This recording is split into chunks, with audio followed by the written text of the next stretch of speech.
author, and policy writer for the American Pediatrics Association, Dr. Judith Owen states, chronic sleep loss in children and adolescents is one of the most common and easily fixable public health issues in the U.S. today. According to the Center for Disease Control's, among high school students, 73% report insufficient sleep and 27% report sufficient sleep each night. As a high school student myself, I can say that I'm a victim of teen sleep deprivation too. There's a simple fix to this epidemic that's sweeping our nation: implementing later school start times. We need this change to be made if we want our students' sleep and mental health to be improved. Spreading awareness and talking to your local school boards and school faculties will help show just how impactful teen sleep deprivation is. If we don't act soon, students will be stuck in the endless cycle of exhaustion. Currently, schools typically start around 8 a.m. in the morning. However, studies show that pushing back that start time just by 30 minutes can make significant impacts. Driving while drowsy can be just as dangerous as driving drunk.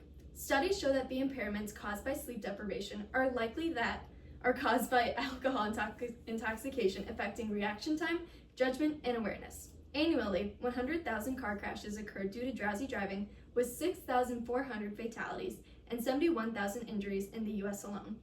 According to the National Sleep Foundation, 1 in 6 teens have already driven while drowsy.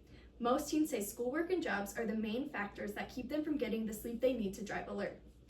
I'm not telling you these things to scare you, but rather to show you the importance of sleep, especially in high schoolers.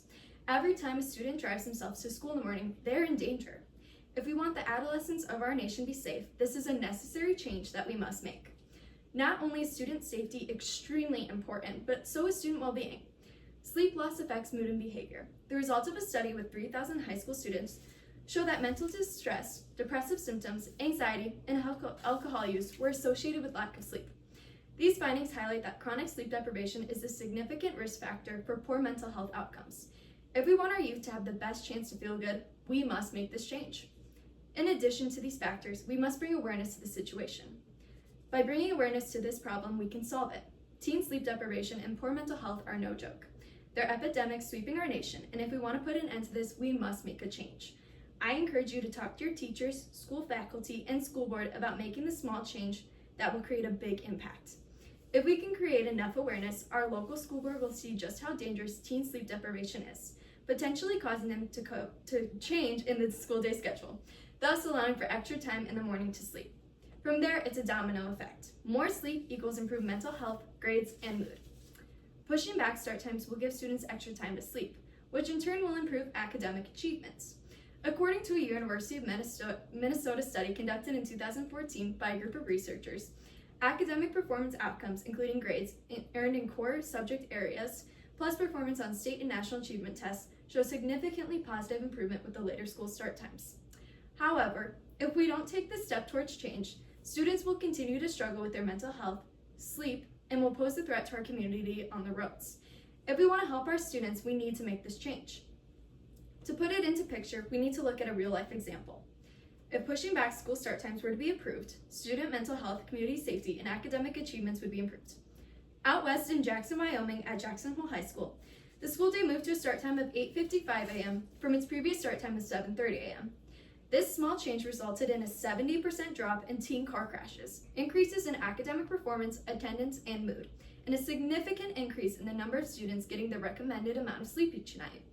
This switch was made in 2013, so it's been continuing for over a decade now.